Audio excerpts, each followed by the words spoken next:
Luz y sal. Espero que te sea útil el material que quiero subir. Em, Afortunadamente tengo otra materia que estoy trabajando a nivel universidad, em, que antecede a una materia que les dieron que se llama métodos cuantitativos y cualitativos. Entonces me da mucho gusto pues entrar yo con una materia que se llama métodos de investigación. Perdón, se llama investigación de la educación. Y me da mucho gusto porque uno de los temas que tengo que manejar es profundizar con las estrategias que existen para la investigación en ciencias sociales. Y bueno, en este video espero hablar de las características del cuerpo propio de las ciencias sociales y hacer un breve rastreo de esta idea, contrastarlo con las ciencias naturales o ciencias factuales y bueno, hacer otro que creo que va a ser necesario. Espero que este se grabe bien porque insisto que hay onomatopeyas de repente. Eh, Grabar otro donde toque los instrumentos y las técnicas, perdón, y las metodologías que existen en la investigación. Rápidamente, las ciencias sociales como tal se les da ya el estatus en 1940. A partir de 1833 hay un personaje que escribe un libro, William Dilthey, que habla de las ciencias del espíritu. El libro se llama Ciencias Humanas y del Espíritu. Eh, el libro obviamente está saliendo cuando el cristianismo apenas está saliendo de las instituciones. El cristianismo como tal revienta en 1850, según algunos autores. Y lo tengo que decir esto porque cuando Dilthey escribe sobre el espíritu humano, él está hablando como si estuviera hablando un Aristóteles o un Sócrates. Él está hablando de la esencia humana, de la mente humana, de la psique, que en realidad en el griego también significa alma o espíritu, aunque en el cristianismo el alma es otra cosa que el espíritu, porque el espíritu viene a ser como que la esencia de la persona, ¿no? Ese eres tú y te diferencias de otras personas en tu forma de ser desde dentro, ¿no? Entonces, en este caso, la idea de las ciencias humanas y del espíritu chocó porque en ese momento todo lo que sonara a intangible, a no medible, a no verificable, a no cuantificable, pues era como que desterrado de la historia, porque en ese momento se encontraba esta idea de meterle duro fuerza al positivismo, duro fuerza a la idea de las ciencias duras, de las ciencias medibles, verificables, cuantificables y comprobables, y incluso meterlas en el laboratorio social, ¿no? Es decir, la idea de que la sociedad, mientras la lograra ceñir a esta idea del pensamiento, que en realidad es de Francis Bacon y el pensamiento no era de Auguste Comte. La única diferencia con Auguste Comte es que él dice que Dios no debe de existir en la ecuación. Bacon sí, porque Bacon es cristiano, pero aún así Bacon es rigorista en los estudios que está haciendo. ¿Por qué hago este paréntesis? Porque de repente parece que los cristianos hablamos por sentimientos y no es cierto. Es un cristianismo racional o un culto racional, que es lo que se entiende. Entonces, Bacon hace estudios de la naturaleza y él crea el método nomológico o método científico. En ese método obviamente está el registrar, observar, hacer hipótesis, experimentar, comprobar, crear leyes, teorizar a partir de esas leyes y hacer ciencias, ¿no? Creo que es el corpus así muy sencillo que te puedo decir del método científico, ¿no? El método obviamente viene de meta y de odo. Odo, pasos, meta, fin o alcance. Entonces, tú tenías que llevar los pasos A, B, C, D que te acabo de decir, y obviamente con eso se supone que llegabas al conocimiento científico, al verdadero, ¿no? Estamos de acuerdo que cuando hablamos de eso estamos hablando de cosas que no tienen cambio, es decir, que no presentan cambios porque su estabilidad en sus leyes no cambia. Lo único que tienes que hacer es determinar cómo funcionan esas leyes para poder entenderlas. De hecho, incluso tú puedes, por decirlo de alguna manera, tú ya puedes manipular los procesos naturales cuando tú ya conoces las variables intervenientes en los procesos naturales, y por lo tanto puedes generar aleaciones, puedes generar nuevas estructuras, que eso es lo que se ha logrado, por ejemplo, con los polímeros, ¿no? Entonces, la idea de las naturales es que las cosas están dadas, ¿no? Lo único que tienes que aprender es a reconocerlas, por eso se observa, por eso se registra, por eso a partir de eso que observas y registras empiezas a hipotetizar o empiezas a decir, bueno, es que creo que las cosas funcionan así. Obviamente las hipótesis en naturales pues son aristotélicas, ¿no? En un libro que le recomendé al grupo, que se llama Filosofía de las Ciencias Humanas y Sociales, se hace la distinción muy didáctica del papel ¿cómo se llama? Del papel entre la postura aristotélica de investigación y la postura galileana de la investigación, ¿no? O de las ciencias. Las ciencias aristotélicas son las de las causas y las de galileanas son las de la interpretación. Y entonces ya de ahí te puedes derivar a todas las metodologías que espero poder subir en el otro video o en este. En el otro concepto que quería decirte, bueno, entonces están esas ciencias. En esas ciencias se quiso meter al hombre.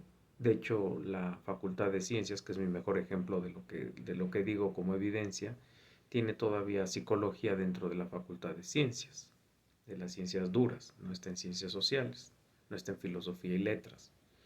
¿Por qué? Porque todavía tenía esta vieja idea de lo que se puso de moda con Pablo. No fue la primera idea sobre la mente, pero fue la que más se jugó porque, vuelvo a repetir, el kantianismo o la posición positivista decía que todo podía ser medido, verificado, cuantificado y contrastado y comprobado. Entonces ahí se quiso meter al ser humano, ¿no? Eh, y entonces la psicología partió desde la idea pavloviana, ¿no? La idea pavloviana viene de la idea de los primeros psicólogos estructuralistas y funcionalistas que se fueron a hacer estudios etiológicos al mundo animal, y de los estudios de los animales después los quisieron pasar a los seres humanos diciendo, bueno, si los animales se comportan así, nosotros también nos podemos comportar así. Y el estudio que se hace sobre Pavlov es con el famoso perro y con el condicionamiento, perdón, con el estímulo no condicionado que se vuelve un estímulo condicional, ¿no? No condicionado, ¿no? Entonces, esta posición decía que también el ser humano podías meterlo en un laboratorio, podías observarlo, registrarlo, en este caso era condicionarlo, y el ser humano tendría que modificar sus conductas, las cuales tú observaras que no estaban cumpliendo con ciertas leyes o ciertas regularidades, ¿no? Lo cierto es que esto es posible siempre y cuando el ambiente condicionador no se quite, y ese ambiente condicionador pues, tiene que ser muy, muy complejo para que no se quite nunca todas las variables que tienen que intervenir en ese proceso, ¿no? Porque recuerda que nosotros no solamente somos conductas, somos emociones, somos cultura, somos biología, etcétera, etcétera, etcétera. Para no alargar mucho la idea, en este caso viene una primera y una segunda guerra mundial. La segunda guerra mundial como que destapa la cloaca de que la ciencia se había utilizado, esta ciencia dura, esta ciencia que iba a sacar al hombre de la pobreza, del hambre, de la tristeza, de la falta de evolución que en algunos pueblos existía, porque el evolucionismo, vuelvo a insistir, se retoma para muchas cosas, entre las xenofobias, el racismo y otras cosas, también se retoma para la idea de que las ciencias duras o las ciencias factuales iban a sacar al hombre de su falta de evolución, ¿no? ¿Quiénes eran los menos evolucionados? Pues los que no eran, o no estaban en ese capitalismo de los 1800, ¿no? Entonces pues ellos creían en esta idea, ¿no? La Segunda Guerra Mundial, 1945, bueno, 39-45, demuestra que no es cierto, que la ciencia se usaba para sistemáticamente destruir al ser humano. Aparece un movimiento que se llama el Círculo de Frankfurt, se crean ya como tales las ciencias duras, las ciencias sociales, perdón. Las ciencias sociales dicen que el objeto de estudio del ser humano es un objeto de estudio con unas particularidades propias que no pueden ser estudiadas a partir de la, la visión positiva o la visión natural. Ahí aparece la sociología, el derecho, la psicología cambia de lugar, la psicología se la traen acá a las ciencias sociales.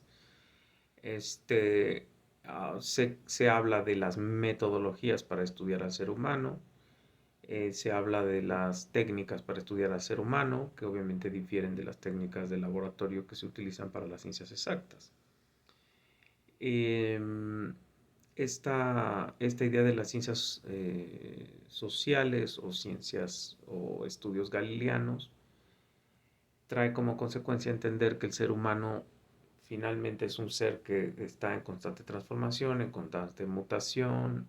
Bueno, no mutación en términos de que cambie de forma, aunque quieran decir los de la ideología de género que así es, sino es en cambios de pensamiento, de cosmovisión, de ideas del mundo, de cómo ven la economía, la política, la ciudadanía, y cada que nuevos elementos, tanto geográficos, ambientales o tecnológicos, se incorporan dentro de nuestras sociedades, pues cada momento parece que el ser humano empieza a moverse en otro plano, ¿no?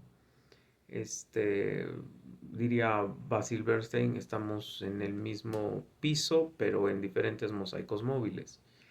Acá el problema es que entonces el ser humano nunca es el mismo cuando empiezas una investigación que cuando lo terminas, porque ese ser humano ya cambió su cosmovisión, es decir, su forma de mirar el mundo está totalmente distinta a como tú lo conociste, ¿no? Y tú lo puedes ver en ejemplos muy fáciles.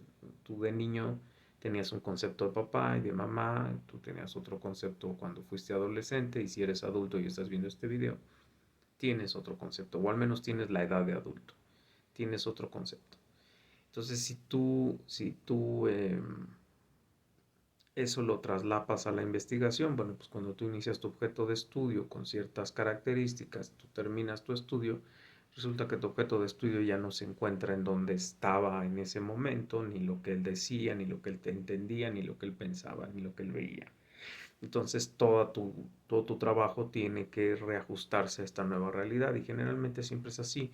Es una aproximación a realidades que están en constante transformación, ¿no? Bueno, estas dos posiciones, obviamente en una estaba el método nomológico o método científico de Bacon, es Francis Bacon, y acá tendríamos que hablar de las metodologías, ¿no? En las metodologías, obviamente no hablamos de A, B, C, D, hablamos de que hay un conjunto de pautas para que tú puedas desarrollar tu investigación, y que tú decidirás en qué momento es necesario el manejo de estas, o la misma metodología te indica que es más prioritaria una cosa que la otra. Pero no te vuelves loco si no primero no haces A o B o C o D, ¿no? Lo que les digo a mis alumnos cuando hacen investigación en tesis.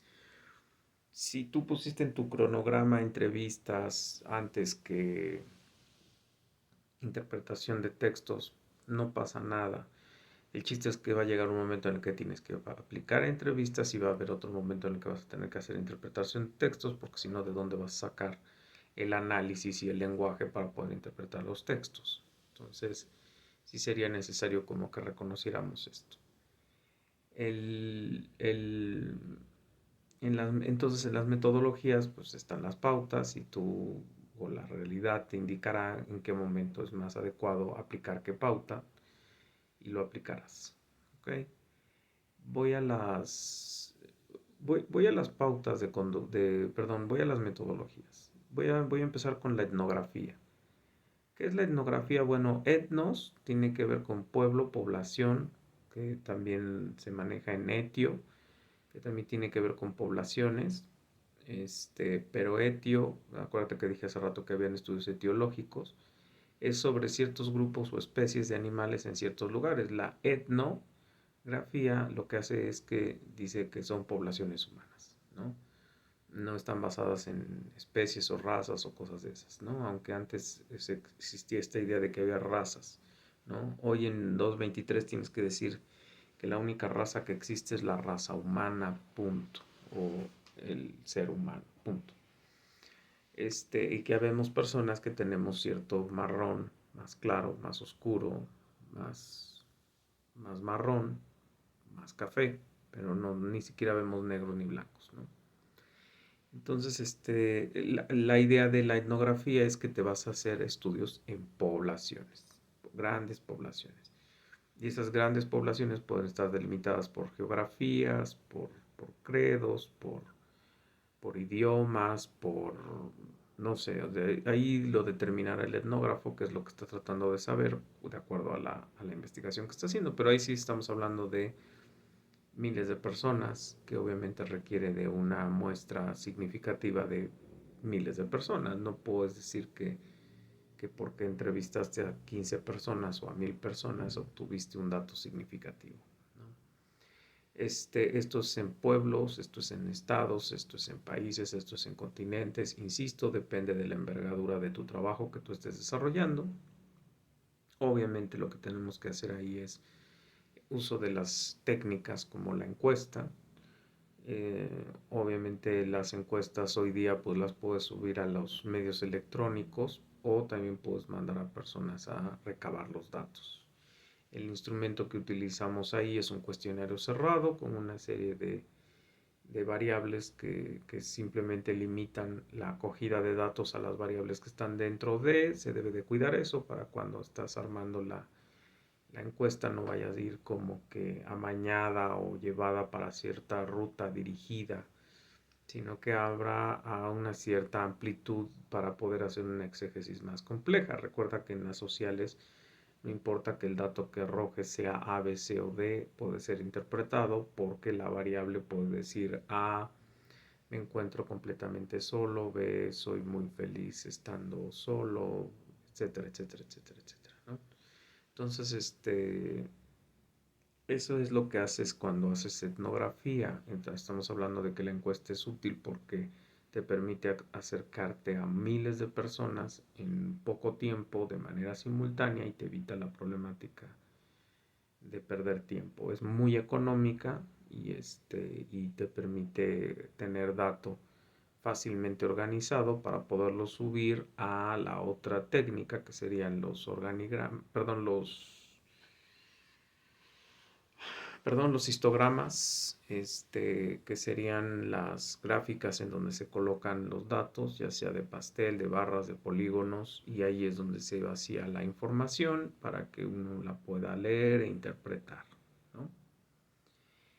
Está la investigación-acción, que la investigación-acción, como su nombre lo indica, es que en el momento en el que se están dando las cosas, el sujeto las está recuperando, las está visualizando. Ahí sería interesante poder hacer uso de los medios videomagnetofónicos, cámara, video, audio y demás para poder grabar el proceso. Si es que vas a tener una incursión, que eso también le tendremos que agregar, sería una técnica que se llama investigación participante, o sea, si tú vas a incursionar al entorno en el cual se está dando la acción, también sería útil que llevaras estos medios y que solicitaras el permiso a las poblaciones en las cuales estás interviniendo. Sería útil que llevaras también en la mano una lista de cotejo. No te recomiendo que en la observación participante tengas mucho en donde ingieras o donde tengas inferencia, perdón, donde toques a la gente, donde tengas interacción con la gente, porque la desventaja de la observación participante es que puedes como que viciar lo que está ocurriendo, ¿no? Siempre que alguien sabe que lo están observando, que lo están leyendo, o que está la persona que está haciendo el recabo de datos, siempre tendemos como que a modificar las características de nuestros comportamientos, ¿no? Lo que he dicho en otros videos cuando hablo del maltrato animal, el perro no llora porque quiera quedar bien contigo, el perro llora porque tiene una necesidad.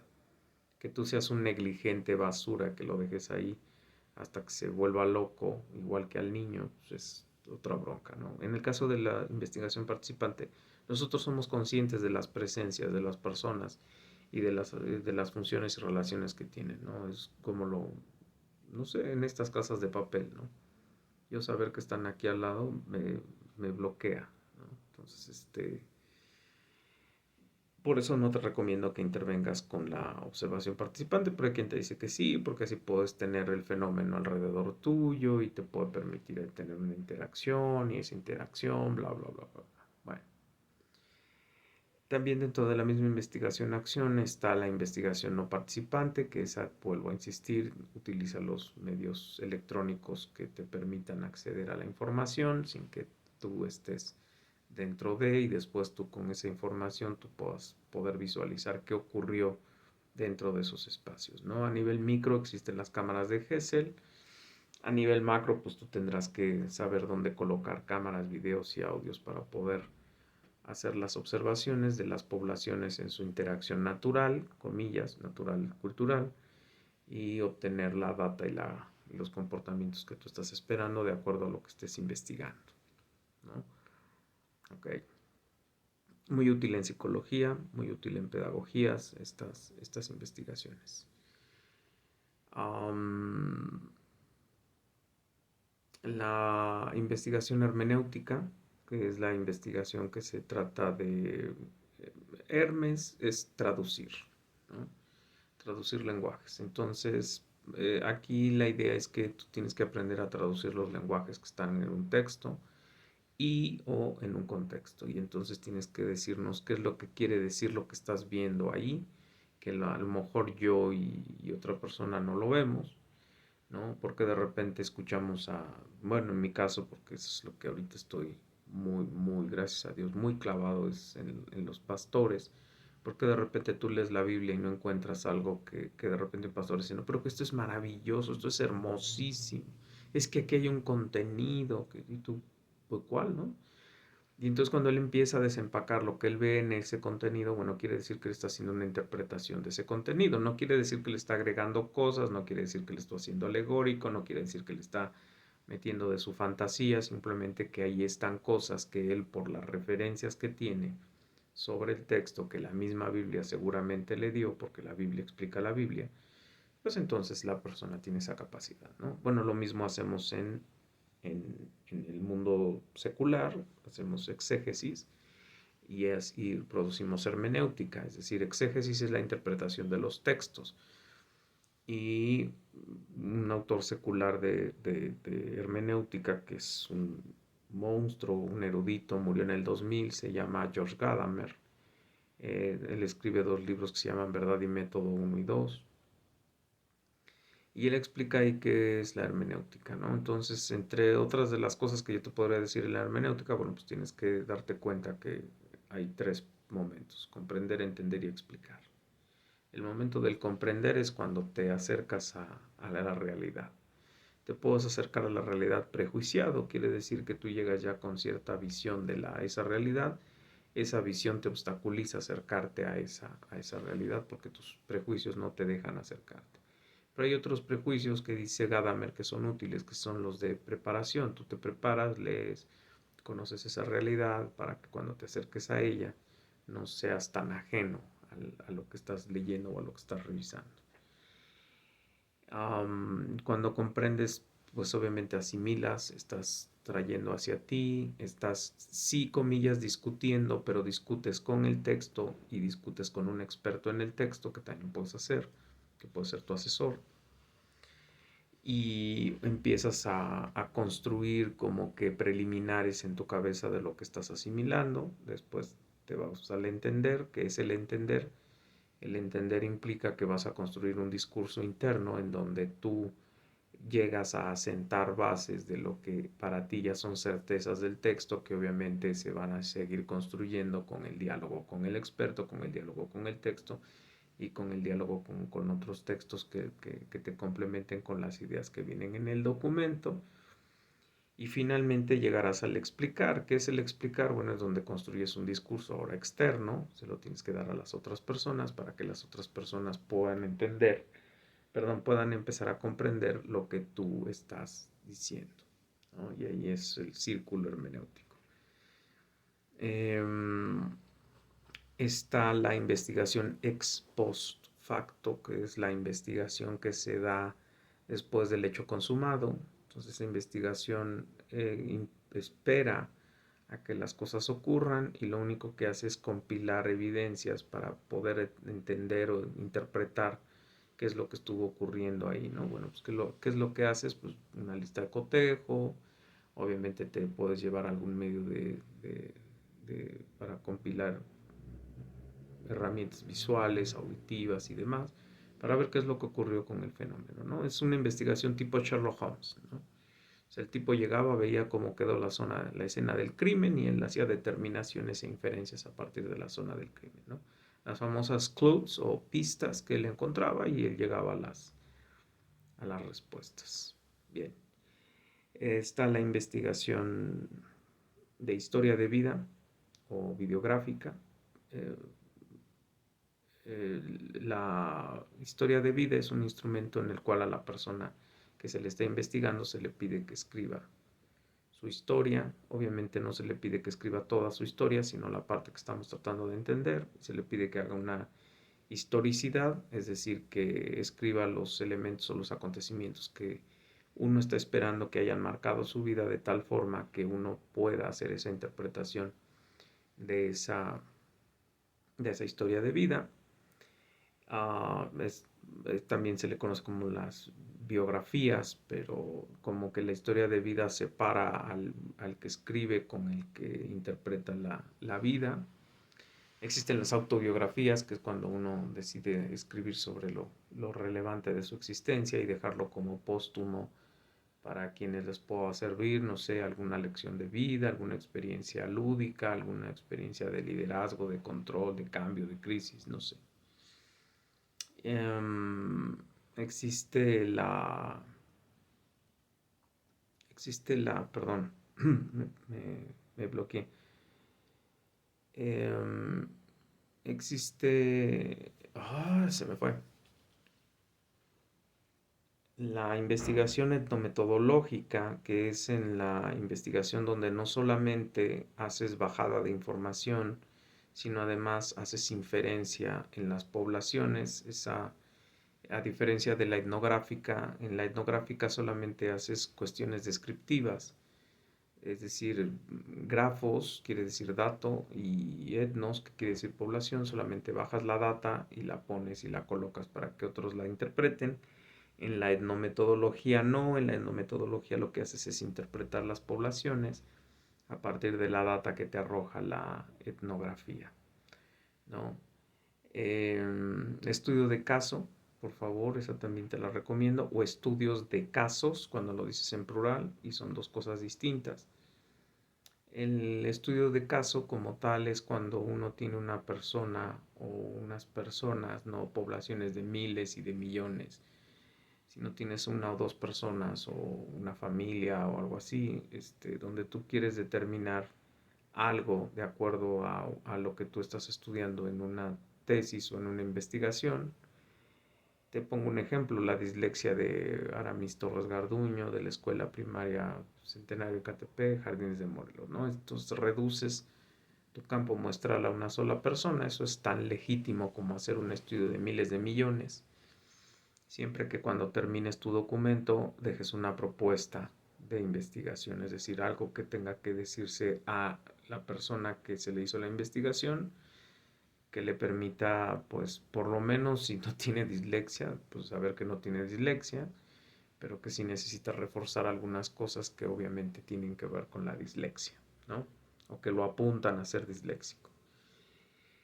En el estudio de caso, te recomiendo que utilices como técnicas la entrevista semiestructurada dirigida, la entrevista clínica, cuando también hay alguna situación de patología, la entrevista semiestructurada dirigida, es decir, donde hay preguntas abiertas y cerradas, y que cuando estés haciendo las entrevistas, pues pidas permiso también para las personas para hacer las grabaciones pertinentes, ya sea de voz y audio o de audio solamente, pero para que no le faltes al respeto a los entrevistados. Mal truco en las entrevistas, coloca los menos datos personales que puedas pedir y coloca preguntas que no comprometan la integridad o la moral de la persona para que le permitas que él pueda fluir con las preguntas. Siempre advierte que es simplemente para un trabajo, pues no sé si sea académico o etnográfico, o de no sé, pero que es para un trabajo y que vas incluso a respetar la confidencialidad de las personas. Y eso te lo recomendaré para cualquier trabajo que hagas en ciencias sociales. Evita los datos personales, si es necesario porque es clínico, pues vas a decir que los datos en las publicaciones, obviamente que vas a pedir permiso para publicar, el nombre se va a cambiar, la edad se va a cambiar, el domicilio se va a cambiar, pero que es relevante hacer el manejo para una publicación para que otras personas puedan aprender de la experiencia de lo que se obtuvo de su investigación, ¿no? Las investigaciones eh, siempre tienen que tener una característica en común que se llama intervención. Ninguna entrevista la puedes dejar ahí va. O sea, ahí está el dato y a ver qué haces con él. Toda entrevista, toda investigación tiene que tener un acto de intervención, ¿no? Es decir, que lo que tú obtuviste, pues obviamente quien fue el objeto de tu investigación tiene ansiedad y tiene deseos de saber qué obtuviste. Que le digas qué obtuviste y que le digas qué hacer con lo que obtuviste, ¿no? Eso es importante. No nada más que lo presentes como data y solamente lo describas, ¿no? Y pues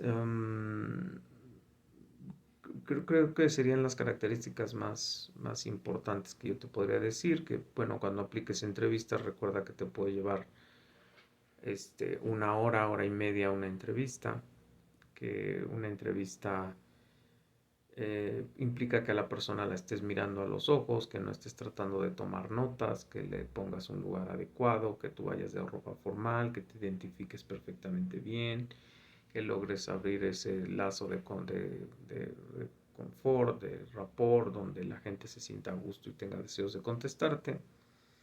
Y que si no estás entrevistando a un experto, no preguntes conceptos, sino preguntes asegúnes, es decir, qué crees, qué piensas, qué te parece, para ti qué es. Cuando estés entrevistando a un experto, o sea, que sepas que tiene grados y que etcétera, etcétera, pues tú sí le puedes decir preguntas como defíname, determíneme, englóbeme, enmárqueme, etcétera, ¿no? Al que no es comillas experto, pues no le puedo hacer este tipo de preguntas. Déjame cerrar nada más con la idea del experto. El experto es el que está o viviendo el problema o ha estudiado el problema, ¿no? Si tú quieres hablar, por ejemplo, de matrimonio y me quieres entrevistar a mí, pues yo te diría, yo no sirvo porque yo no he experimentado el matrimonio. Entonces, yo te diría, tú tienes que ir a preguntarle a un experto. Y otra vez, no es alguien con doctorados en matrimonios, ni en diplomados en matrimonios, no. Es alguien que está viviendo un matrimonio, ¿no? O que vivió un matrimonio, lo que sea. Y está el otro experto, que es el que tiene la preparación académica o que tiene la experticia en lo que tú estás preguntando. Ese sería el otro experto, pero también es necesario reconocerlo, ¿no? Recuerda lo que es necesario porque cuando hablamos de hermenéutica hablamos de la doxa y en hermenéutica secular la doxa significa la opinión del experto, porque en la hermenéutica cristiana la doxa significa dar la buena opinión de él o alguien. En este caso, pues nosotros le damos la buena opinión de quién, pues de Jesús, pero en el caso de la doxa, este, ¿cómo se llama? En la doxa secular es el conocimiento de primera mano de quien está viviendo el proceso, ¿no? Espero que te sea útil, luz y sal.